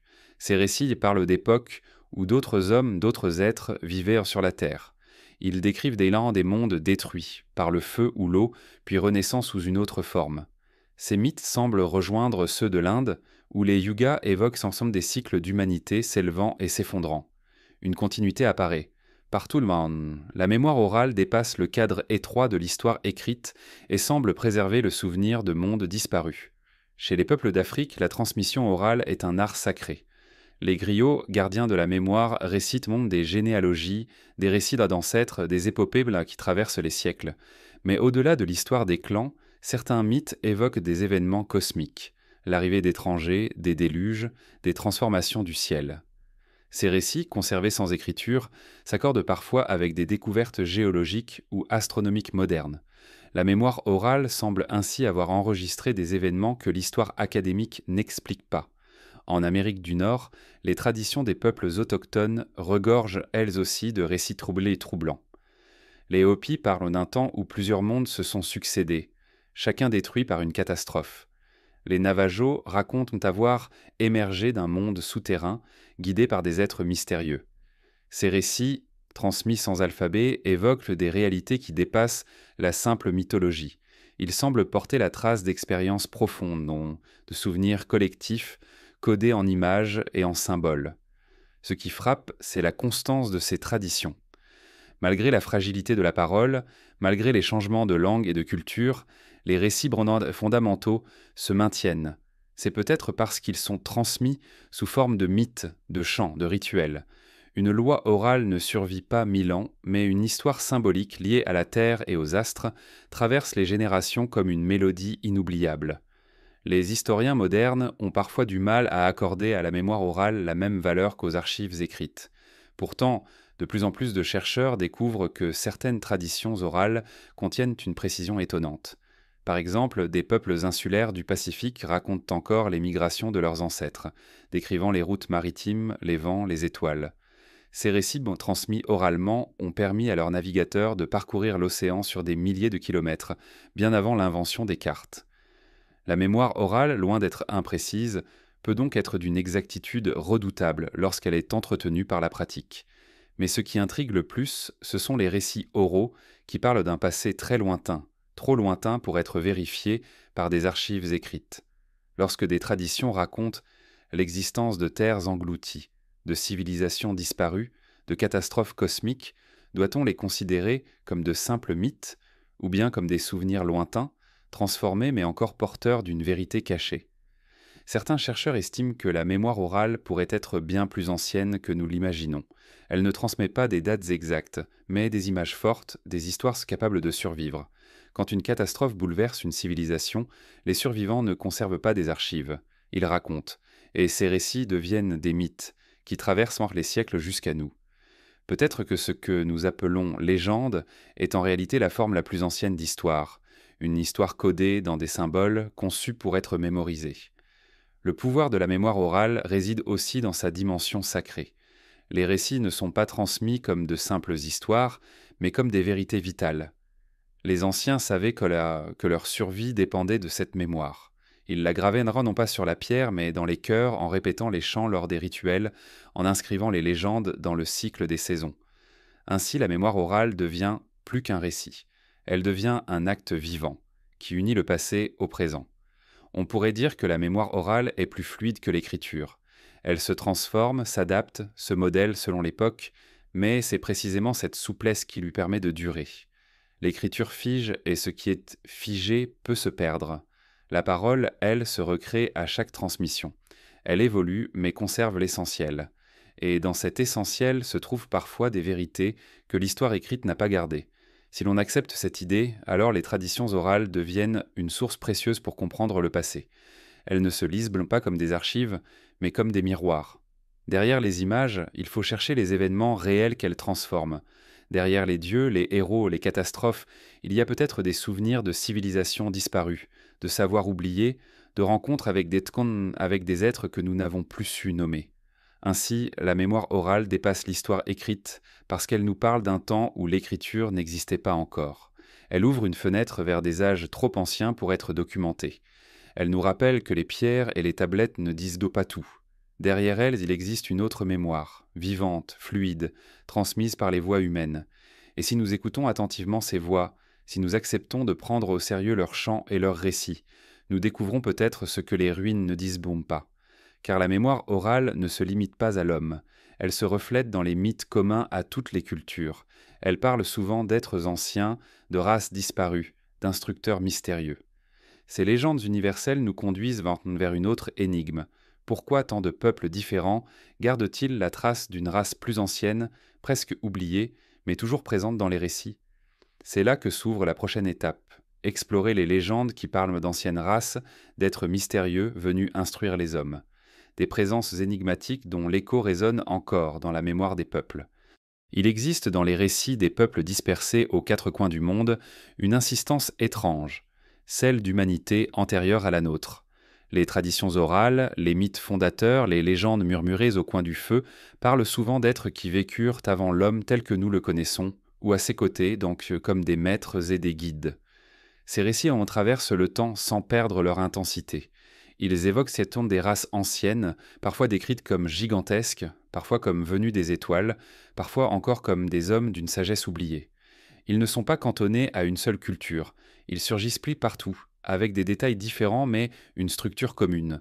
Et cette récurrence force à se demander si nous ne percevons pas, derrière la légende, une mémoire enfouie. Dans les traditions sumériennes, les Anunnaki forment une figure centrale. Ces êtres venus d'un ailleurs céleste auraient guidé les hommes, leur donnant l'écriture, les lois, l'organisation des cités. Les tablettes d'argile racontent qu'ils régnaient parmi les humains, choisissant des rois, partageant leur savoir. Était-ce la vision symbolique de forces naturelles personnifiées, ou bien la mémoire d'une race qui exerçait une influence réelle sur les premiers peuples? La question demeure, suspendue comme une ombre sur les débuts de la civilisation. En Grèce, les récits des âges anciens décrivent de plusieurs humanités successives. Hésiode parle de l'âge d'or, de l'argent, du bronze et de l'âge des héros avant l'âge actuel. Chaque époque voyait apparaître une race différente. Les hommes de l'âge d'or vivaient dans l'abondance, sans souffrance ni mort, sous la protection directe des dieux. Puis vint la décadence, la perte progressive des dons, jusqu'à notre monde imparfait. Cette succession d'humanités ressemble étrangement à une mémoire de cycles antérieurs, comme si la civilisation renaissait après chaque chute. Chez les Hébreux, les textes anciens mentionnent les Néphilim, ces géants nés de l'union des fils de Dieu et des filles des hommes. Ils étaient les puissants de jadis, des êtres exceptionnels dont la trace aurait disparu lors du déluge. Leur souvenir cependant persista dans les récits, comme l'écho d'une race plus grande que l'homme. On retrouve des figures semblables dans d'autres cultures, des géants bâtisseurs, des êtres surhumains qui auraient laissé derrière eux des monuments colossaux. Les traditions nordiques parlent des Jötnar, les géants primordiaux, ancêtres et adversaires des dieux. Dans l'Inde ancienne, les textes védiques évoquent les Asuras et les Devas, deux races en conflit, possédant des savoirs divins et des pouvoirs extraordinaires. En Afrique, certains récits évoquent des peuples de très grande taille, disparus depuis longtemps, mais dont les pierres gigantesques témoigneraient encore. Les Amériques ne sont pas en reste. Les légendes des Hopis parlent de plusieurs mondes successifs, chacun habité par des races différentes. Les Mayas et les Aztèques racontaient l'histoire de soleils antérieurs où d'autres hommes, d'autres créatures vivaient avant d'être anéantis par des catastrophes. Dans les Andes, les Incas évoquaient que les Viracocha, êtres mystérieux, grands et barbus, qui seraient apparus après un cataclysme pour enseigner l'agriculture et l'art de bâtir. Ces récits ne sont pas de simples inventions. Ils insistent sur l'idée d'un héritage venu d'un autre temps. Dans les traditions polynésiennes, on raconte l'existence de races qui vécurent avant l'arrivée des hommes actuels. Certaines étaient des navigateurs hors pair, d'autres des bâtisseurs de temples, mais toutes finirent par disparaître, laissant leur savoir aux nouveaux venus. Les aborigènes d'Australie, dans leurs récits du temps du rêve, décrivent des êtres ancestraux qui façonnèrent le monde et laissèrent des lois aux humains. Ces ancêtres sont perçus comme plus que des hommes, porteurs d'une mémoire cosmique. Ce qui frappe, c'est la convergence. Partout, les peuples racontent que nous ne sommes pas les premiers. D'autres ont existé avant nous, plus grands, plus sages, plus puissants. Ces races anciennes, selon les récits, auraient transmis une part de leur savoir avant de disparaître. Mais pourquoi cette idée est-elle universelle? Pourquoi tant de cultures, sans contact entre elles, conservent-elles le même schéma? Il est possible que ce soit une construction symbolique, une façon de donner sens au monde, mais il est tout aussi possible que ce soit la mémoire déformée de faits réels, vécus dans un passé lointain. Certains vestiges archéologiques renforcent le mystère.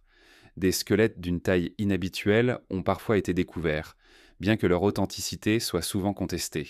Des mégalithes gigantesques attribués aux dieux ou aux géants semblent confirmer les récits populaires. Les traditions elles-mêmes parlent de monuments laissés par ces races anciennes.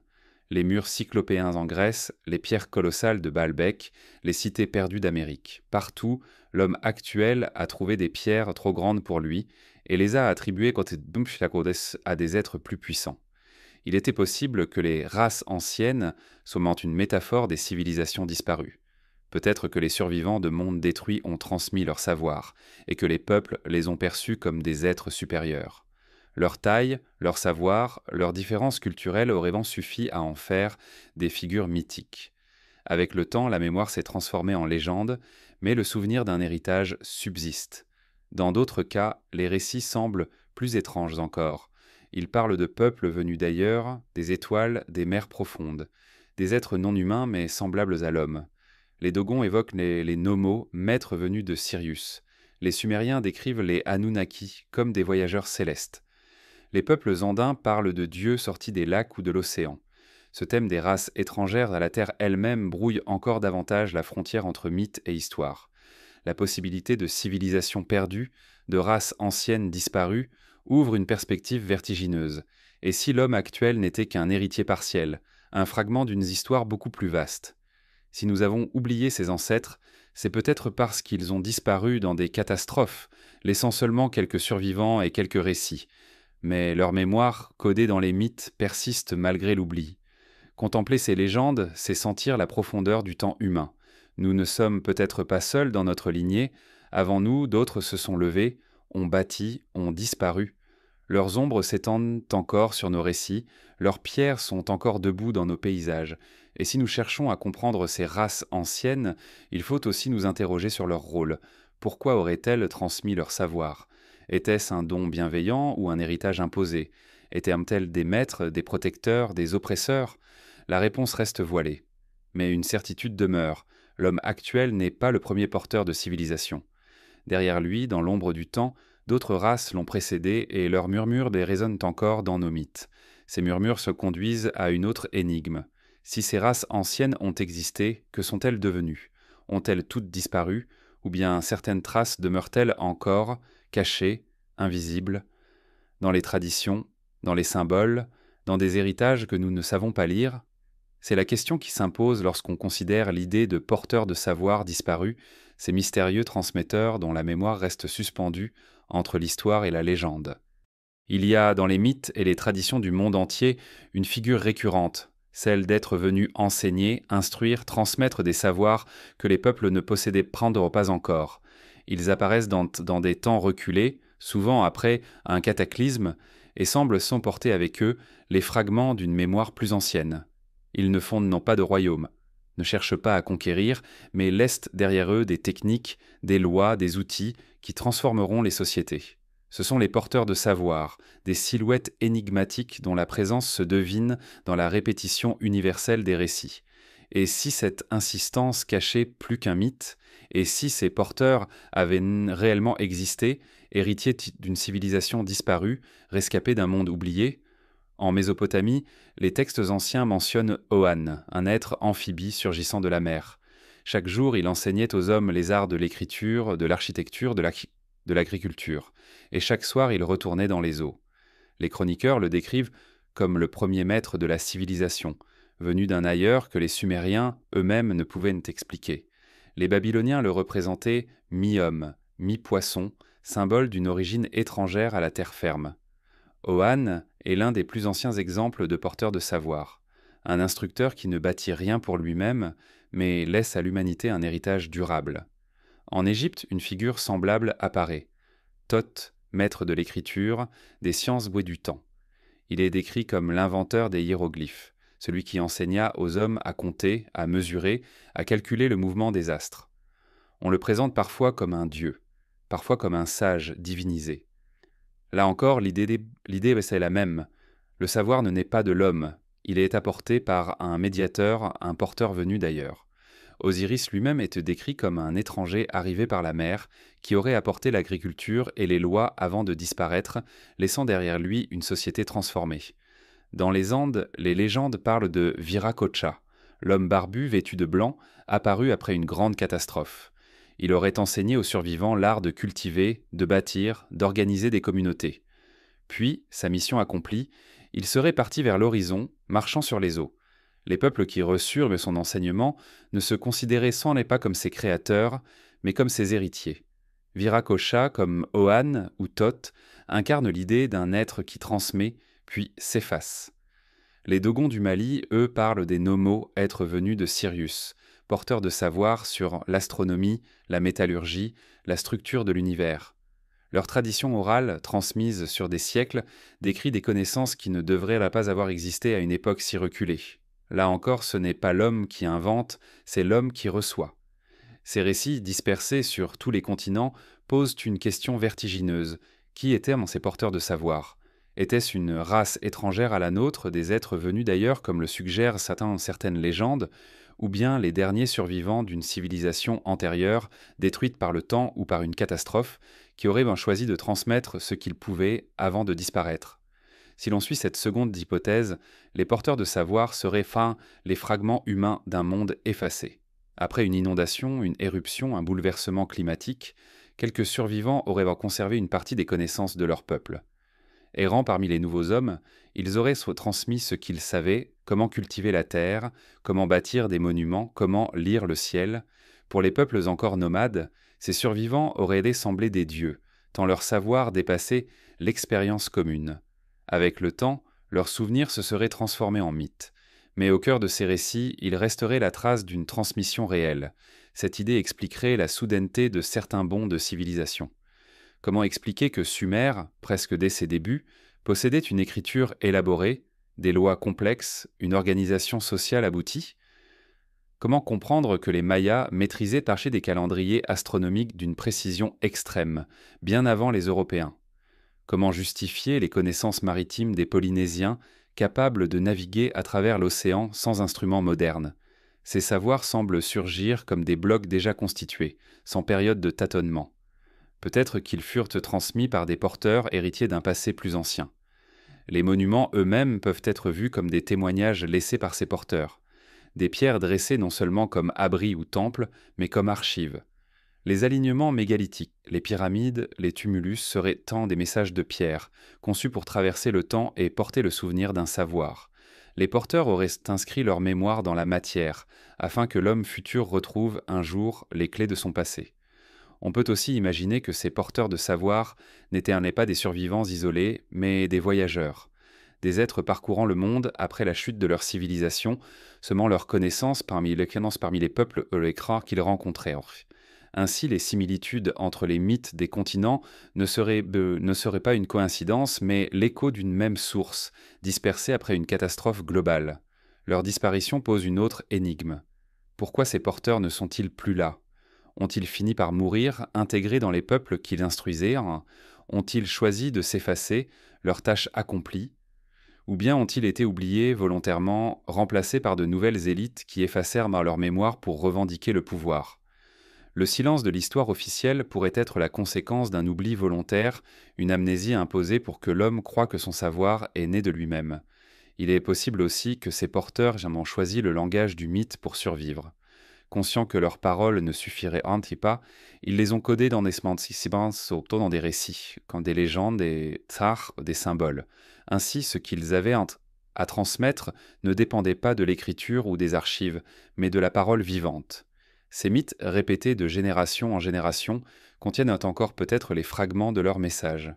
La figure des porteurs de savoir nous invite à considérer l'histoire humaine comme un palimpseste. Sous le texte visible de notre civilisation, il y aurait des couches effacées, mais pas totalement. Les mythes, les ruines, les traditions orales seraient ces traces laissées en marge, assez discrètes pour ne pas troubler le récit officiel, mais assez tenaces pour traverser les âges. Si cette hypothèse est juste, alors l'homme actuel n'est pas l'inventeur de la civilisation, mais son héritier. Il a reçu un legs ancien, transmis par des porteurs disparus. Et ce legs n'était pas complet. Il n'était qu'un fragment, une étincelle. Nous avons peut-être bâti notre monde sur les cendres d'un autre, sans en connaître l'ampleur ni la profondeur. Cette idée n'est pas sans conséquence. Elle signifie que notre histoire est incomplète, que notre mémoire est fragmentaire. Elle suggère que l'oubli n'est pas naturel, mais qu'il résulte d'un effacement. Peut-être avons-nous choisi d'oublier pour reconstruire un monde neuf. Peut-être que les porteurs eux-mêmes ont voulu que leurs souvenirs se dissolvent, pour que l'homme apprenne à marcher seul. Mais les mythes, eux, ont conservé leur ombre. Et si nous cherchons encore les porteurs de savoir, ce n'est pas pour les retrouver physiquement, mais pour comprendre ce qu'ils nous ont laissé. Leurs monuments, leurs légendes, leurs symboles sont autant de traces d'un message que nous commençons seulement à redécouvrir. Ce message ouvre une nouvelle question. Et si le temps lui-même n'était pas linéaire? Et si l'histoire n'était pas une marche en avant, mais une succession de cycles où chaque civilisation renaît des cendres de la précédente? Dans ce cas, les porteurs de savoir ne seraient pas seulement des survivants. Ils seraient les passeurs d'un feu ancien, transmis d'un cycle à l'autre pour que la mémoire humaine ne s'éteigne jamais totalement. Depuis des siècles, nous avons appris à concevoir le temps comme une ligne droite. L'histoire, dit-on, avance inexorablement, du passé vers l'avenir, portée par la marche du progrès. Mais les mythes, les ruines et certains savoirs oubliés semblent raconter une toute autre histoire. Dans leurs récits, le temps n'est pas une flèche mais un cercle. Les civilisations naissent, s'élèvent, déclinent et disparaissent, avant que d'autres, semblables ou différentes, ne renaissent sur leurs cendres. Cette vision cyclique du temps traverse de nombreuses cultures. Elle suggère que nous ne sommes pas les premiers, ni les derniers, mais une humanité parmi d'autres, inscrite dans une succession de mondes dont beaucoup ont été effacés. Dans l'Inde ancienne, les Védas décrivent les yugas, 4 âges qui se succèdent, de l'âge d'or au Kali Yuga, l'âge sombre dans lequel nous vivrions encore aujourd'hui. Chaque cycle se termine par une destruction et une renaissance. Cette vision implique que l'histoire n'est pas linéaire, mais rythmée par des chutes et des recommencements. De manière troublante, d'autres civilisations décrivent des cycles similaires. Les Mayas parlaient de plusieurs soleils successifs, chacun correspondant à une humanité détruite par une catastrophe, l'un par le feu, l'autre par l'eau, un autre encore par le vent. Pour eux, nous vivons dans le 5e soleil, héritier de toutes les humanités précédentes. Dans la Grèce antique, Hésiode évoquait aussi des âges successifs. L'âge d'or, d'argent, de bronze, puis l'âge des héros, avant l'âge actuel de fer. Chaque époque voyait apparaître une humanité différente, marquée par une décadence progressive. Le même schéma revient, un commencement lumineux, un apogée, puis une chute. L'homme ne progresse pas en ligne droite, il recommence sans cesse, comme pris dans une roue invisible. Cette vision cyclique n'est pas seulement une croyance, elle trouve un écho dans les traces matérielles du passé. Lorsque l'on contemple des monuments comme les pyramides, les mégalithes ou les cités sans origine, on a l'impression d'un savoir déjà abouti, comme s'il avait été hérité d'un monde antérieur. Ce savoir n'apparaît pas progressivement, mais d'un seul coup, comme une réminiscence. Peut-être que chaque cycle d'humanité reçoit les fragments du précédent, transmis par des survivants, par des porteurs de savoir ou par les mythes eux-mêmes. Les catastrophes globales évoquées par les traditions viennent renforcer cette hypothèse. Presque toutes les cultures racontent des déluges, des incendies cosmiques, donc des tremblements de terre colossaux. Ces récits pourraient bien correspondre à des événements réels. La montée des mers après la fin de la dernière glaciation, les éruptions massives, les météorites de rampe tombées en sur la Terre. Chaque fois, une civilisation aurait été balayée, laissant place à une autre. Le cycle se poursuit, et ce que nous appelons préhistoire pourrait bien être la préface d'un monde qui n'était pas le premier. Si l'histoire est cyclique, alors notre vision du temps doit être révisée. Nous ne marchons pas vers un avenir inédit, mais nous répétons un mouvement plus ancien. Ce que nous considérons comme des inventions modernes pourrait être la redécouverte de savoirs perdus. La navigation, l'astronomie, l'architecture monumentale, les mathématiques, tout cela aurait existé bien avant nous, effacé puis réappris. Dans ce cas, les porteurs de savoir ne sont pas des inventeurs, mais des passeurs. Ils préservent le feu d'un cycle à l'autre pour que la mémoire ne s'éteigne jamais totalement. La cyclicité du temps s'exprime aussi dans la nature elle-même. Les saisons, les cycles lunaires, les mouvements des étoiles, tout dans le cosmos semble répéter des rythmes. Pourquoi l'histoire humaine ferait-elle exception ? L'homme, lié au monde qui l'entoure, pourrait être soumis aux mêmes lois de recommencement. Les ruines englouties, les cités sans origine, les mythes universels seraient l'ensemble sur les indices de ces cycles, traces laissées par les civilisations antérieures. Certains philosophes modernes ont pressenti cette cyclicité. Nietzsche parlait de « la éternel retour », où tout ce qui existe est destiné à se répéter, encore et encore. Les stoïciens de l'Antiquité imaginaient qu'ensemble déjà la fin du monde par le feu, suivie d'une renaissance. Même dans certaines théories contemporaines, l'univers lui-même est envisagé comme cyclique, expansion, effondrement, puis renaissance. Dans cette perspective, la civilisation humaine n'est qu'un reflet miniature d'un ordre plus vaste, répétitif et infini. Mais si l'histoire est cyclique, une question obsédante surgit. Où en sommes-nous ? Sommes-nous à l'aube d'un nouveau cycle ou au crépuscule de celui-ci ? Les signes de notre époque, crise, bouleversement climatique, tension globale, résonnent étrangement avec les mythes des fins de cycle, comme si nous approchions, nous aussi, d'un basculement. Pourtant, il ne s'agit pas seulement de destruction. Dans les mythes, chaque fin de cycle ouvre aussi une possibilité. Après le déluge vient la Renaissance, après l'âge sombre, un âge d'or. Peut-être que la mémoire des cycles existe précisément pour nous rappeler que rien n'est définitif. Ce que nous perdons peut renaître, différemment. La chute n'est pas la fin, mais le passage vers une autre forme de vie, une autre humanité. Cette idée peut sembler troublante, mais elle offre aussi une vision de continuité. Nous ne sommes pas isolés dans l'histoire. Nous faisons partie d'un mouvement plus vaste, inscrit dans le temps depuis toujours, et si nous acceptons cette cyclicité, nous devons relire les mythes et les ruines, non pas comme les témoins d'un passé figé, mais comme les échos d'autres mondes, semblables aux nôtres, qui se sont levés et effondrés. Il est possible que les porteurs de savoir ayant voulu préserver cette conscience. En inscrivant leur mémoire dans les pierres, en la transmettant par les mythes, ils nous laissent une leçon. Souviens-toi que le temps revient, que rien n'est totalement perdu, que nous avons déjà été sous d'autres formes et que nous serons encore lorsque ce cycle aura pris fin. Contempler l'histoire comme un cercle, c'est aussi sentir une forme d'étrangeté. Car si tout revient, alors nos vies, nos civilisations, nos erreurs, nos espoirs, tout cela est déjà inscrit. Mais c'est peut-être là que réside la véritable énigme. Non pas de savoir si nous répéterons le passé, mais de comprendre comment nous pourrions le transformer, en gardant la mémoire de ce qui fut. Et dans cette perspective, une autre question s'impose. Si chaque cycle efface une humanité pour en laisser surgir une autre, que reste-t-il de ces mondes disparus ? Quels vestiges ont-ils laissés derrière eux, visibles encore aujourd'hui, mais incompris ? C'est vers ces traces muettes que nous devons maintenant tourner le regard, les vestiges d'une humanité inconnue, survivant discret d'un cycle oublié. Il existe des lieux où le sol garde en lui des cicatrices que nous ne savons pas lire. Des pierres surgissent, des outils brisés apparaissent, des structures inachevées se dressent au milieu de paysages que l'histoire officielle dit vides.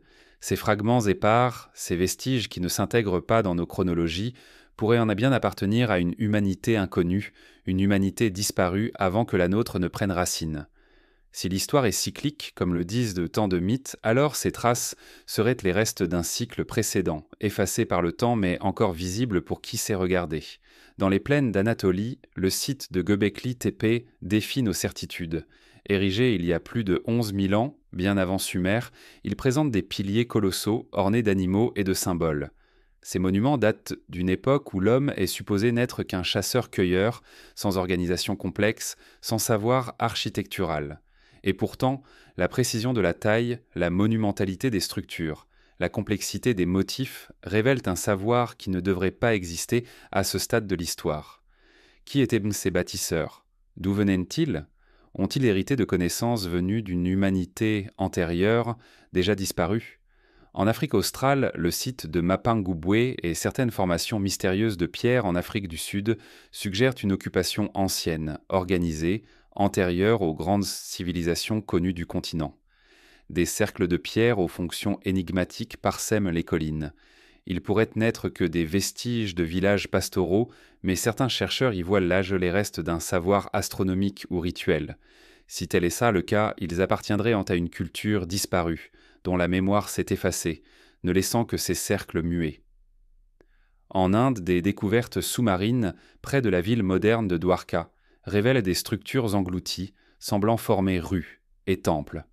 Ces vestiges sont associés, dans la tradition hindoue, à la cité légendaire du dieu Krishna. Mais si l'on accepte leur authenticité, ils datent d'une époque où aucune grande cité n'était censée d'exister dans la région. Là encore, nous voyons surgir les fragments d'un monde qui précède le nôtre. Le Japon possède ses propres témoins de cet inconnu. Au large de Yonaguni, des plongeurs ont découvert des formations de pierre aux angles nets, ressemblant à des terrasses, des escaliers, des monuments. S'agit-il de formations naturelles ou de constructions humaines ?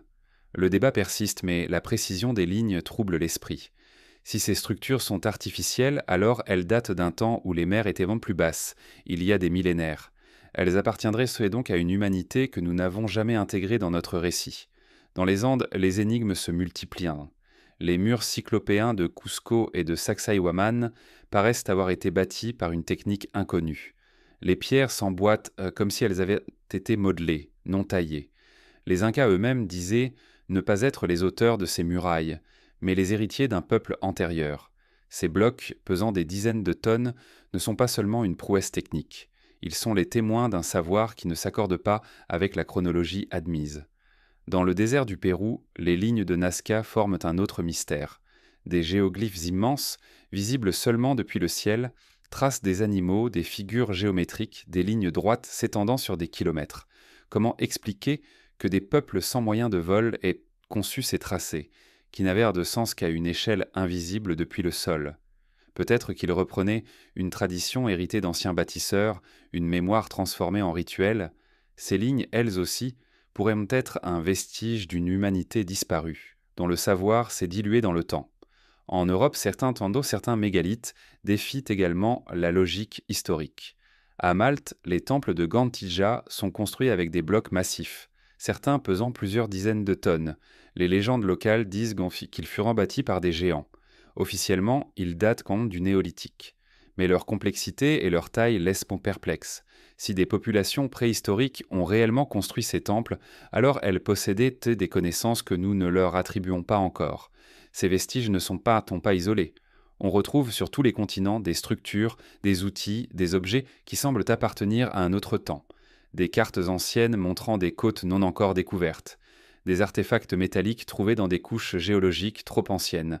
Des ossements étranges évoquant des êtres d'une taille inhabituelle.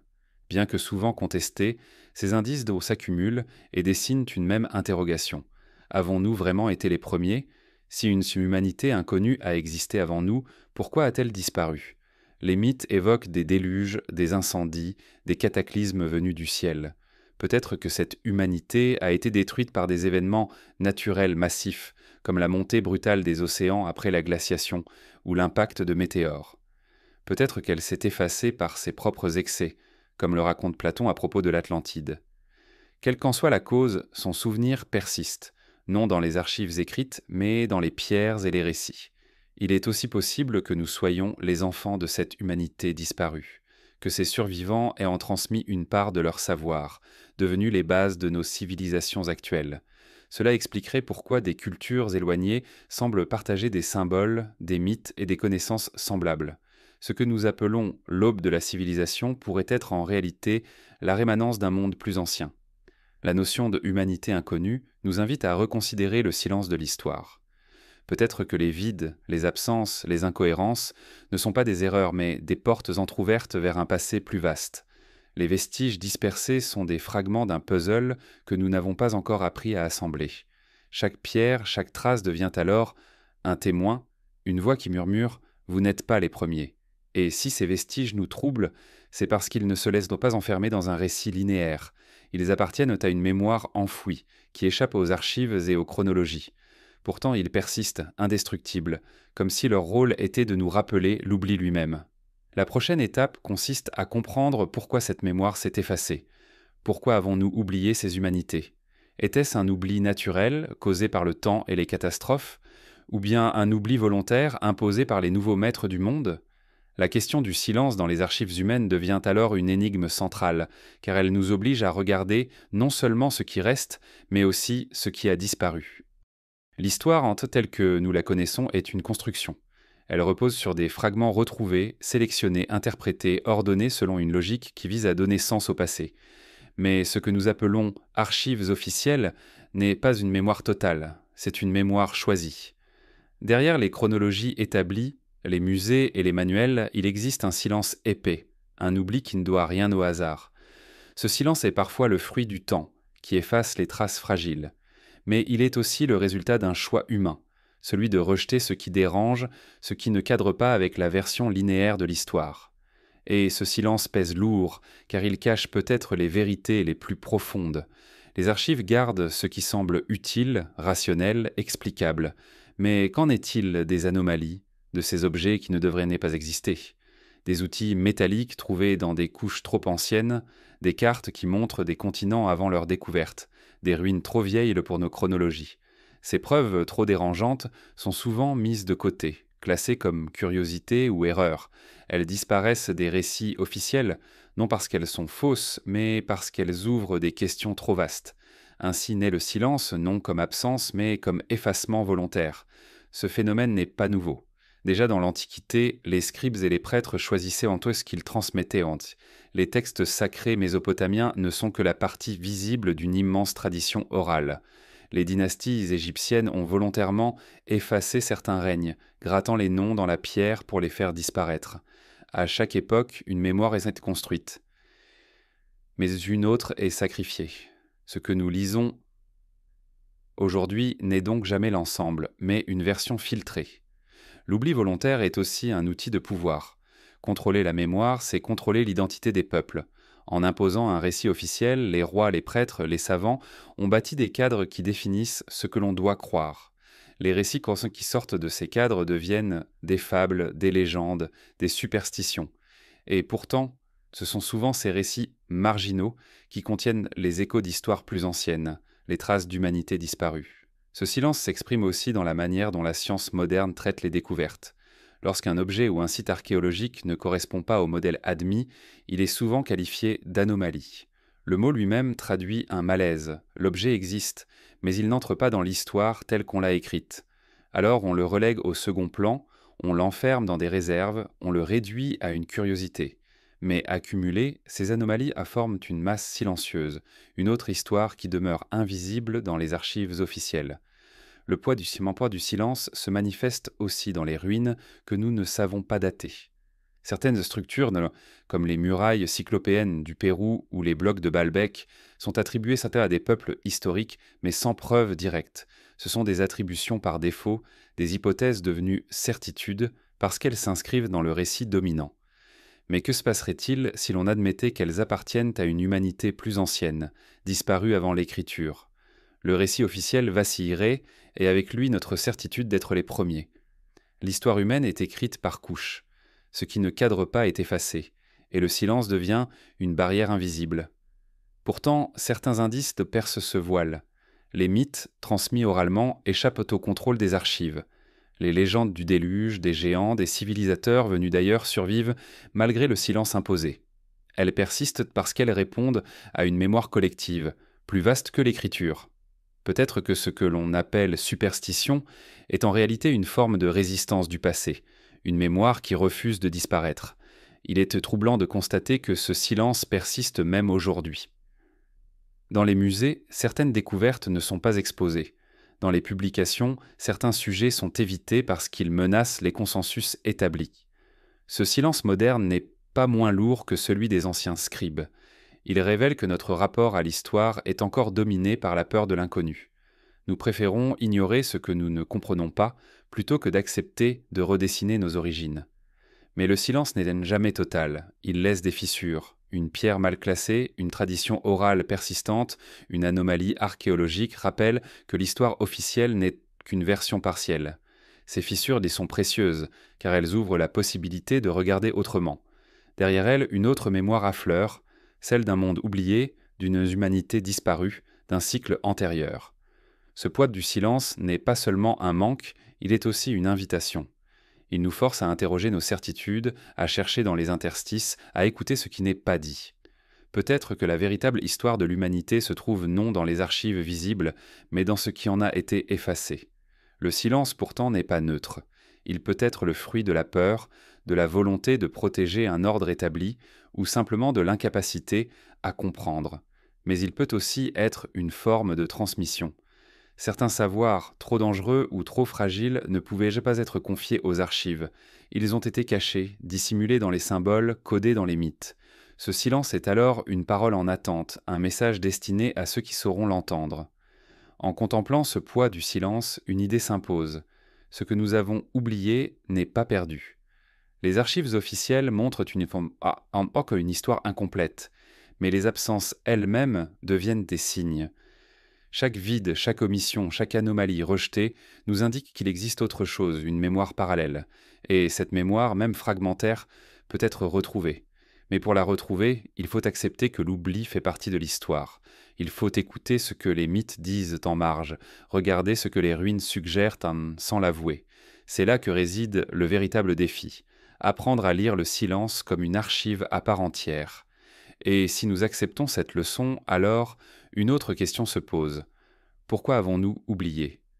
Est-ce seulement le temps qui a effacé ou bien une volonté plus profonde, inscrite dans l'homme lui-même, de se détacher de ses origines ?